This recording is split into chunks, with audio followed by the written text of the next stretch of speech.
Hello everyone. हम and to and Python की series देख रहे हैं। ठीक है। हमने कुछ टॉपिक कवर किए थे। आज का हमारा टॉपिक है, आज हमें फंक्शन इस टॉपिक को समझ के लेना है।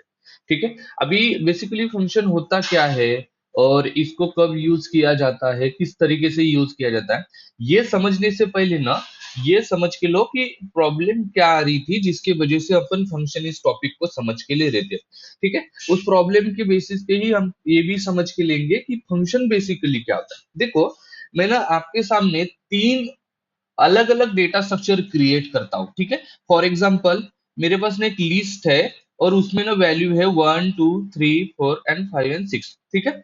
मेरे पास और एक डेटा स्ट्रक्चर है टपल नाम का। ठीक है। जिसमें भी वैल्यू है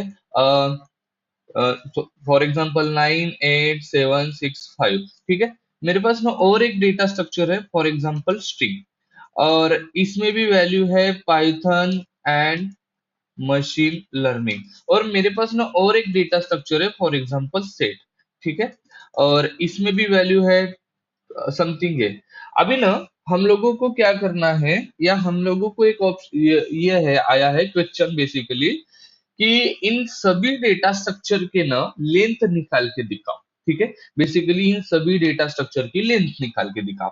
अभी जब कभी भी आप किसी डेटा स्ट्रक्चर की लेंथ निकालते हो तो आप एक तो built in data structure use कर सकते हो। जैसे कि आपको पता है कि एक लेन नाम का फंक्शन होता है। ठीक है। लेन नाम का फंक्शन है जो built in data structure built in function है, पाइथन के साथ आता है। इसके अंदर आप अगर किसी भी वेरिएबल को देते हो जिस वेरिएबल में आप डेटा स्ट्रक्चर को स्टोर करके रखे हो, तो ये लेन फंक्शन ना आपको सिंपल लेंथ निकाल के देता है उस डेटा स्ट्रक्चर से। फॉर एग्जांपल, मैं अगर चारों की लेंथ निकाल के दिखाऊं, जैसे कि प्रिंट, और मैं करता हूँ लिस्ट लेन, और यहाँ पे मैंने कमेंट दे के लिस्ट वन को प्रिंट कर दिया। For example print tuple one लेन, और टपल वन की यहाँ पे मैं क्या कर देता हूँ, टपल वन। ठीक है। मान लीजिए मैं उसी तरह स्ट्रिंग की भी निकालता हूँ कि स्ट्रिंग की लेंथ बेसिकली ये है स्ट्रिंग। और मान लीजिए मैं सेट की भी लेंथ निकालता हूँ। You can see this is nothing but set is set. ठीक है। अभी ना फॉर एग्जांपल मैं इसको रन करता हूँ, यू कैन सी ये सभी डेटा स्ट्रक्चर की लेंथ निकाल के देगा। कौन सा फंक्शन? ये अभी मैंने इधर इसको प्रिंट किया, मैं इसको ना लेन फंक्शन में डाल देता हूँ। ठीक है। कि basically this is nothing but lane. जैसे कि स्ट्रिंग की लेंथ निकाल रहे स्ट्रिंग, लिस्ट की निकाल रहे लिस्ट, इस सबको हम डाल देते हैं लेन फंक्शन में। Basically this is nothing but reusable, एक ऐसा बिल्ट इन फंक्शन जो पाइथन ने क्रिएट करके रखा है जिसका आप किसी यूज किसी भी डेटा स्ट्रक्चर के साथ कर सकते हो। आप यहाँ पे नीचे देख सकते हो ये सभी डेटा स्ट्रक्चर मैंने प्रिंट करवाए हैं। अभी मैं सबकी लेंथ प्रिंट करके दिखाता हूँ। यू कैन सी लिस्ट की लेंथ दिखा रहा है 6। ठीक है। बेसिकली अपन देखें तो 1 2 3 4 5 6। ठीक है। टपल की दिखा रहा है 5, स्ट्रिंग की दिखा रहा है 7, और सेट की दिखा रहा है 5। अभी ना सिंपल एक क्वेश्चन ये आएगा कि इस लेंथ फंक्शन के बिहाइंड, मतलब बैकएंड में बेसिकली कौन सा कोड लिखा है कि जिसके बेसिस पे ये लेंथ निकाल के दे रहा है। ठीक है। मैं मुझे यहां तक तो समझ में आया कि इस लेंथ फंक्शन एक बिल्ट इन फंक्शन है जिसने अपने को लेंथ निकाल के दिया है। बट इसके बैकएंड में क्या लिखा है जिसकी वजह से ये लेंथ निकाल के दे रहा है किसी भी डेटा स्ट्रक्चर की, यही चीज हमें समझ के लेनी है। उतनी आपको अगर समझ में आती है तो हम इजीली यहाँ पे क्रिएट कर सकते हैं दूसरे फंक्शन। देखो, मैं ना क्या करता हूँ, पहले ना एक लिस्ट ले लेता हूँ। पहले मैं आपको सिर्फ लिस्ट की लेंथ निकाल के देता हूँ, बट अभी लेन फंक्शन यूज नहीं करेंगे। हम ना इसको फॉर लूप और अपने कंसेप्ट के साथ यूज करेंगे। अभी ना आपको ये पता है कि फॉर एग्जाम्पल कि मुझे इस लिस्ट को इटरेट करना है, तो लिस्ट को इटरेट करते टाइम आपको जीरो इंडेक्स से लेके इस लास्ट इंडेक्स तक इटरेट करते जाना पड़ेगा। ठीक है। देखो, किसी की भी लेंथ निकालनी है तो सिंपल फॉर लूप जो होते हैं वो आपको हेल्प करते हैं टू स्टार्ट टू एंड हर एक डेटा स्ट्रक्चर को चेक करने का। मुझे यहाँ पे डेटा स्ट्रक्चर नहीं चेक करना है, मैं क्या करता हूँ, सिंपल फॉर लूप लगा लेता हूँ फॉर इन लिस्ट। ठीक है। अभी देखो, ये फॉर लूप तब तक चलेगा जब तक आपके लिस्ट में वैल्यू रहेंगी, मतलब टोटल 6 बार चलेगा। अगर ये 6 बार चल रहा है तो मैं कुछ नहीं करता, एक लेंथ नाम का वेरिएबल बनाता हूँ जिसको 0 दे देता हूँ, और यहाँ पे इस लेंथ नाम के डेटा स्ट्रक्चर को हर एक बार बढ़ाता हूँ बाय यूजिंग असाइनमेंट ऑपरेटर, हर एक बार बढ़ाता हूँ, ठीक है, जब तक ये फॉर लूप चलेगा। अभी ना आप लोगों को, अगर आप लोगों ने मेरे फॉर लूप वाले टॉपिक देखे होंगे, व्हाइल लूप वाले टॉपिक देखे होंगे और ऑपरेटर्स वाले टॉपिक देखे होंगे, तो आपको ये सिंपली क्लियर हो जाएगा। जिन लोगों ने नहीं देखा है, मैं उनके लिए वीडियोस की लिंक डाल दूंगा, ठीक है। अभी ये फॉर लूप बेसिकली उतनी बार चलता है जितनी बार इसमें वैल्यूज होती है, ठीक है। मान लीजिए अगर ये उतनी बार चल रहा है तो ये जो लेंथ नाम का वेरिएबल है, उसमें वो उतनी बार वन वन प्लस करते जाएगा, ठीक है। लेंथ बेसिकली क्या होता है, एक से ही बढ़ती जाती है। मैं पूरा फॉर लूप खत्म होने के बाद मैं यहाँ पे क्या कर देता हूँ, इस लेंथ नाम के वेरिएबल को प्रिंट कर देता हूँ। ये बोल रहा है 6, जो कि मुझे यहाँ पे भी आंसर आ रहा था, ठीक है। यही सेम चीज मैं टपल पे अप्लाई करता हूँ, ठीक है। यही सेम चीज मुझे टपल पे अप्लाई करता हूँ। अभी ना आप अगर इस फॉर लूप को अच्छे से देखो, इस फॉर लूप में, और मैं जब टपल की लेंथ लगाऊंगा मैं वहां पे भी फॉर लूप लगाऊंगा, इस फॉर लूप में और इस फॉर लूप में कुछ भी चेंजेस नहीं होगा, ठीक है। क्योंकि इसको भी अगर आपको लेंथ निकालना है तो एक फॉर लूप या लूपिंग कंसेप्ट होता है। बेसिकली वो क्या करके देता है, वो उतनी बार चलता है अगर आप उसको अप्लाई करते हो टपल या लिस्ट पे, जितनी बार इस पे वैल्यू है या जितनी जितनी इसमें वैल्यू है। अगर इसमें 5 वैल्यू है तो ये भी 5 बार चलेगा। सिर्फ यहाँ पे चेंज क्या होगा पूरे कोड में, ये टपल के वेरिएबल का नाम, ये वेरिएबल का नाम मुझे यहाँ पे लाना पड़ेगा। पहले मैंने लिस्ट था तो लिस्ट को इटरेट किया, अभी मैं टपल था तो टपल को इटरेट कर रहा हूँ, फिर से रन कर रहा हूँ। देखो ये फिर से इसका 5 का लेंथ निकाल के दे रहा है। इसी कंसेप्ट को मैं स्ट्रिंग पे अप्लाई करता हूँ, बट स्ट्रिंग के टाइम पे भी क्या होगा, सब कोड सेम होगा। चेंज क्या होगा, जहां पे टपल को मैंने इटरेट किया है वहां पे मुझे किसको इटरेट करना पड़ेगा, स्ट्रिंग पे, तो ये स्ट्रिंग की लेंथ निकल के देगी। और वैसे ही आपका सिंपल किसके साथ होगा, सेट के साथ। अगर आप यहाँ पे एक, अगर आप नोटिस करो, अब मैं लिस्ट का, टपल का और मैं स्ट्रिंग का तीनों का लेंथ निकाला, तो अगर आप कोड को अच्छी तरीके से देखो, कोड सिमिलर नहीं लग रहा है क्या आपको, सेम सिमिलर है, कुछ भी चेंजेस नहीं हो रहा है। चेंज क्या हो रहा है, जिसको आप इटरेट कर रहे हो वो डेटा स्ट्रक्चर, मतलब बेसिकली वेरिएबल, क्योंकि वो डेटा स्ट्रक्चर तो वेरिएबल में स्टोर है, और डेटा स्ट्रक्चर एंड वेरिएबल ही सिर्फ क्या हो रहा है, चेंज हो रहा है, ठीक है। मतलब पूरा कोड आपका बराबर है। लाइक यहाँ पे सिर्फ आपने लिस्ट को इटरेट किया था, यहाँ पे सिर्फ आपने टपल को इटरेट किया था, और यहाँ पे सिर्फ आपने स्ट्रिंग को इटरेट किया था। मतलब जो वेरिएबल के नाम है वो चेंज हो रही है, बाकी कुछ चेंज नहीं हो रहा है। मतलब कोड तो सेम ही है ना। तो पाइथन क्या बोलता है, या फंक्शंस टॉपिक क्या बोलता है, कि अगर आपके कुछ ऐसे लॉजिक होंगे जहां पे आपकी सिर्फ वेरिएबल्स, मतलब ये जो आप इटरेट कर रहे हो ये चीज अगर चेंज हो रही है हर बार, और आपका पूरा का पूरा लॉजिक सेम है, तो इसको आप स्टोर कर लो ना। मतलब इसको क्या कर लो, आप इसको रीयूजेबल बना लो, जैसे कि पाइथन ने किया है।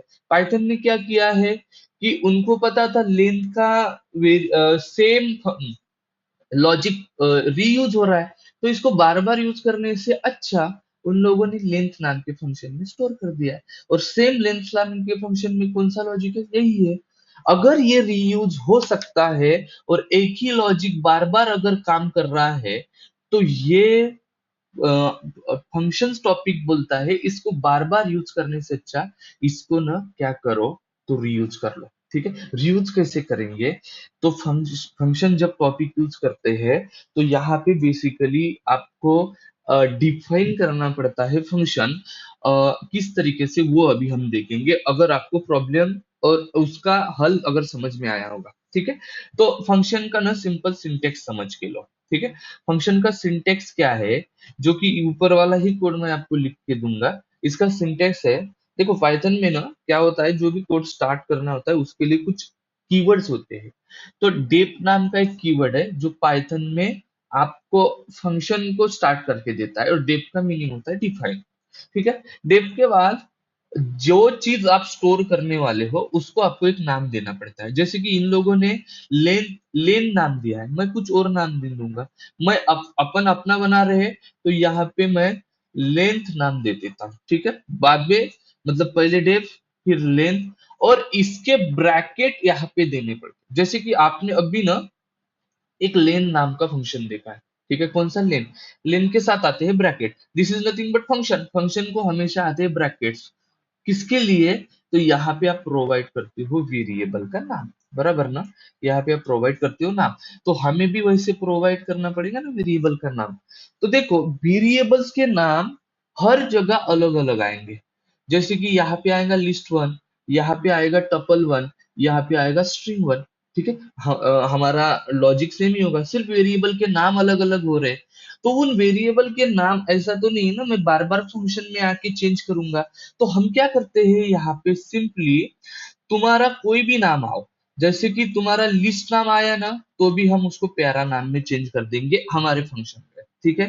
तुम्हारा स्ट्रिंग वन नाम आ रहा है ना, या स्ट्रिंग आ रहा है ना, हम उसको प्यारा बना देंगे हमारे फंक्शन में। ठीक है। और अगर तुम्हारा टपल वन आ रहा है ना, या कुछ भी आ रहा है, उसको प्यारा बना देंगे और उसके बेसिस पे काम करेंगे। ठीक है। तो देखो यहाँ पे क्या लिखा जाता है, पहले डेफ, फिर लेन, और यहाँ पे ना एक प्यारा लिखा जाता है, पैरामीटर जिसको हम बोलते हैं। ठीक है। वो आगे जाके मैं और एक टॉपिक पढ़ाने वाला हूँ, तो आपको पैरामीटर्स एंड आर्गुमेंट उसको और आपको क्लियर करवाऊंगा। ठीक है। पैरामीटर, बट ये पैरामीटर का काम क्या होता है, जो अभी मैंने यहाँ पे बताया कि यूजर से कुछ भी नाम आओ, यहाँ पे जो नाम लिखोगे, जैसे कि मैंने पैरामीटर लिख दिया, उससे साथ हम चेंज कर दें। ठीक है। बाद में यहाँ पे लिखा जाता है कोलन। कोलन के बाद आप लिखते हो सिंपल, इंटर दबाते हो, और यहाँ पे लिखते हो आप स्टेटमेंट। स्टेटमेंट कौन से? जो आपको कोड आपको काम करना है वो। स्टेटमेंट लिखने के बाद, पूरा कोड होने के बाद, एक तो आप प्रिंट करवा सकते हो, नहीं तो रिटर्न करवा सकते हो। प्रिंट एंड रिटर्न दोनों का मीनिंग सेम ही है, सिर्फ एक कीवर्ड है और एक फंक्शन है। रिटर्न एक कीवर्ड है और ये फंक्शन है, और दोनों एक के ब्रैकेट में, अगर ये फंक्शन है तो इसके ब्रैकेट में आपको वेरिएबल का नाम लिखना पड़ेगा, और रिटर्न के सामने आपको वेरिएबल का नाम लिखना पड़ेगा। ये हो गया। ये रीयूजेबल कोड स्टोर हो जाएगा। ये पूरा रीयूजेबल कोड स्टोर होने के बाद में आपको जिस डेटा स्ट्रक्चर पे आपको आपके फंक्शन को अप्लाई करना है, बस आपके फंक्शन का नाम कॉल करो, बराबर, और उसमें पैरामीटर के लिए आर्गुमेंट दे दो। अभी आर्गुमेंट कौन और पैरामीटर कौन? सिंपल यहाँ पे देखो, this is nothing but parameter, जो इनके नाम को चेंज करके आपको प्यारा नाम, या आप जो लिखोगे वो उसमें चेंज करवा देगा। आर्गुमेंट कौन? ये तीनों आर्गुमेंट। ठीक है। बेसिकली मैं जब लिस्ट बनाऊंगा, हम लिस्ट बनाएंगे, हम ऐसे नाम देंगे, कुछ भी दे सकते हो, this is nothing but argument. और पैरामीटर कौन? जो जिसको हम चेंज कर रहे हैं, जिस नाम को, और बाद में हम क्या करेंगे, उस पे काम करेंगे। अभी ना इस कोड को मैं ऊपर वाले कोड को ही मैं क्या कर देता हूँ, रीयूजेबल करता हूँ। ठीक है। कैसे? देखो, मैंने लिखा डेफ, तो हमारे इसका नाम क्या लिखना है, लेंथ। लेंथ दे दिया। ठीक है। लेंथ के बाद मैं नाम कुछ भी लिख देता हूँ। सीक्वेंस डेटा स्ट्रक्चर को बेसिकली हम इटरेट कर रहे हैं, तो पैरामीटर का नाम लिख लिया सीक्वेंस। आप आपके हिसाब से कुछ भी लिखो। अभी देखो, लिस्ट जब मैं इटरेट करूंगा, लिस्ट का नाम हो जाएगा सीक्वेंस। तो मुझे फॉर लूप भी किस पे लगाना पड़ेगा, फॉर आई इन सीक्वेंस पे ही। ठीक है। जो पैरामीटर का नाम होता है उसी को आप इटरेट करते हो। ठीक है। बाद में लिस्ट को इटरेट किया, तो यहाँ पे मुझे उनकी लेंथ भी निकालनी पड़ेगी ना। देखो, जो फंक्शन का नाम लिखा है वो यहाँ पे मत लिखो, यहाँ पे इसलिए यल लिख रहा हूँ, और यल को 0 दे देता हूँ। और बाद में मैं क्या कर देता हूँ, यल को 1 से बढ़ा देता हूँ। ठीक है। कितने से? 1 से, क्योंकि सेम ऊपर वाला ही कोड वैसे की वैसे लिख रहा हूँ। ठीक है। और उसके बाद इधर ही इसको मैं क्या कर देता हूँ, प्रिंट भी करवा देता हूँ। रिटर्न कर सकते हो, प्रिंट करवा सकते हो, मैं बाद में बताऊंगा। और इस कोड को सिंपली रन कर देता हूँ। अभी अपन लोगों ने क्या किया, अपना लॉजिक इस लेंथ नाम के वेरिएबल में स्टोर कर दिया। मैं कुछ नहीं करता हूँ, सिंपल ये पूरे डेटा स्ट्रक्चर को जो अपन ने बनाए थे, इसको फिर से मैं नीचे लेके आ जाता हूँ यहाँ पे। ठीक है, और इसको रन करके स्टोर कर देता हूँ। अभी ना हम हमारा फंक्शन यूज करते हैं। देखो, मैंने हमारा फंक्शन यूज किया और यहाँ पे सिंपली मैंने इसको स्टोर कर दिया, यूज सॉरी लेन, और यहाँ पे मैं लिस्ट वन दे देता हूँ। ठीक है, वैसे ही मैं पूरे डेटा स्ट्रक्चर यहाँ पे दे देता हूँ, एक, दो, तीन। ठीक है, मतलब जैसे अपन टपल दे दिया, टपल वन, यहाँ पे मैंने स्ट्रिंग वन दे दिया, और यहाँ पे मैंने सेट वन दे दिया। जैसे ही अपन रन करते हैं, यू कैन सी जो आंसर ऊपर निकल के आ रहा था, एज इट इज आंसर तुम्हें यहाँ पे भी दिखाई दे रहा है। ठीक है, एज इट इज आंसर आपको यहाँ पे भी दिखाई दे रहा है। मतलब आपने एक ऐसा रियूजेबल कोड बना दिया जिसको आप इस पूरे फाइल में कहीं पे भी यूज कर सकते हो और सिंपली लेंथ निकाल सकते हो। ठीक है, एंड इस सिंपल टॉपिक को बोला जाता है फंक्शन। ठीक है, अभी फिर एक बार और मैं यहाँ पे ये बता देता हूँ फंक्शन काम क्या करता है, क्योंकि ये अपन ने भी डिस्कस नहीं किया कि function it is use to store reusable logic. ठीक है, जब आपको ऐसा लग रहा है कि कोई लॉजिक को मुझे बार बार यूज करना है और लॉजिक सेम ही अप्लाई हो रहा है, जैसे कि यहाँ पे हो रहा था तीनों में लेंथ निकालते टाइम, बट चेंज क्या हो रहा था, हर एक के वेरिएबल के नाम। ठीक है, हर एक के वेरिएबल के नाम। तो मैंने क्या कर दिया, एक फंक्शन बना दिया जिसमें मैंने वेरिएबल के नाम कुछ भी आए उसको मैं चेंज कर दूंगा सीक्वेंस के नाम के साथ, और बाद में मेरा कोड ये पूरा अप्लाई हो जाएगा लॉजिक, और आपको एक सिंपल आउटपुट निकाल के उसको प्रिंट करवा देगा, जो कि आप यहाँ पे देख सकते हो। और इस इसमें जो इसको बोला जाता है पैरामीटर्स, और इस यहाँ पे मैं ये चीज दे रहा हूँ, बेसिकली इसको बोला जाता है आर्गुमेंट। ठीक है, और ये जब आपने लिस्ट वन दिया, ये लिस्ट वन को इसने सीक्वेंस बना दिया, टपल दिया तो इसको भी उसने सीक्वेंस बना दिया, हर बार चलते टाइम उसने नाम चेंज कर दिया। और इस सिंपल टॉपिक को बोला जाता है फंक्शन। ठीक है, आई होप आप लोगों को ये फंक्शन टॉपिक क्लियर हुआ होगा। ठीक है, मैं इसके और क्वेश्चन आपके साथ शेयर करूंगा और इसके बाकी के टॉपिक आपको बताऊंगा। जैसे ना मैंने अभी यहाँ पे आपको बोला था सिंटेक्स के टाइप रिटर्न यूज किया जाता है।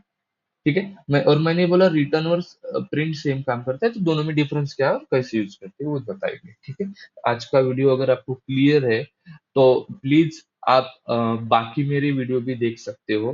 ठीक है, और मैं आपको ऐसे पाइथन और बाकी चीजें कंटिन्यू कराऊंगा। ठीक है, उसके लिए लाइक शेयर और सब्सक्राइब जरूर कीजिए। Thank you so much.